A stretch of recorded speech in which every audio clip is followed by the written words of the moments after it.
خواتین میں چھاتی کا سرطان قابل علاج مرض ہے، لیکن اس کے بارے میں کم آگاہی اور اس سے وابستہ منفی سماجی رویوں کے باعث اس مرض کی شکار خواتین کی ایک بڑی تعداد میں یا تو اس کی تشخیص کی نوبت ہی نہیں آتی یا علاج میں اس قدر تاخیر ہو جاتی ہے کہ یہ انہیں موت کے منہ تک لے جاتا ہے۔ 50 سالہ عصمت سعید میں 15 سال قبل اس مرض کی پہلی بار تشخیص ہوئی۔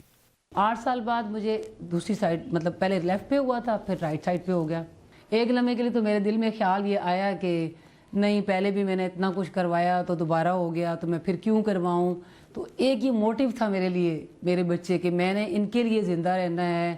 اپنے لیے زندہ رہنا ہے اور ان کو میں نے کچھ بنانا ہے۔ عصمت کو جہاں اپنے گھر والوں کی طرف سے اس بیماری کے دوران بہت حوصلہ ملا، وہیں انہیں لوگوں کے ایسے حوصلہ شکن جملوں کا بھی سامنا کرنا پڑا جو ان کے بقول صرف آگاہی نہ ہونے کی وجہ سے معاشرے کی سوچ میں رچ بس گئے ہیں۔ لوگ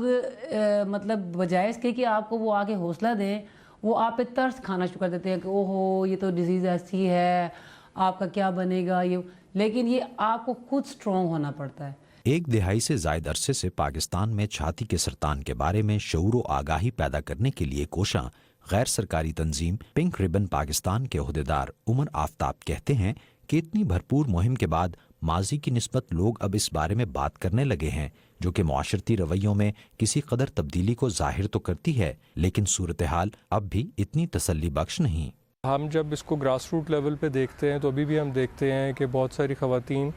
جب ان کو ڈائگنوز ہوتا ہے وہ اپنے گھر والوں سے شیئر نہیں کرتی، گھر والوں کو بتا دیں تو گھر والے علاج اس لیے نہیں کراتے کہ جی کسی کو پتہ نہ لگے۔ تو ابھی بھی یہ انفارچونیٹلی ویمن سیکشولیٹی کے ساتھ اس کو اتنا زیادہ ایسوسیٹ کیا ہوا ہے کہ ابھی بھی اس میں کافی ٹیبو جو ہے وہ ہے۔ پنک ریبن پاکستان اب لاہور میں ایک جدید ہسپتال بنا رہی ہے جس میں خواتین میں چھاتی کے سرطان کے مکمل علاج کی جدید سہولیات مہیا کی جائیں گی۔ ادھر عصمت اس بیماری سے شفایاب ہونے کے بعد اس مرض سے آگاہی فراہم کر کے اپنی زندگی کو ایک نیا مقصد دے چکی ہیں۔ اب ہاسپٹل جاتی ہوں، لوگوں کو میں موٹیویٹ کرتی ہوں، جو پیشنٹس ہوتے ہیں ان سے بات کرتی ہوں، ان کی کاؤنسلنگ کرتی ہوں، اپنے ارد گرد دیکھتی ہوں کہ کوئی ایسے پیشنٹ ہیں جن کو، کیونکہ یہاں پہ مطلب لوگوں کی ایجوکیشن نہیں ہے۔ عصمت کے نزدیک سوچ یہ ہونی چاہیے کہ زندگی کتنی اچھی ہے، نہ کہ یہ کتنی طویل ہے۔ ناصر محمود، اردو VOA، ہزرو، ضلع اٹک۔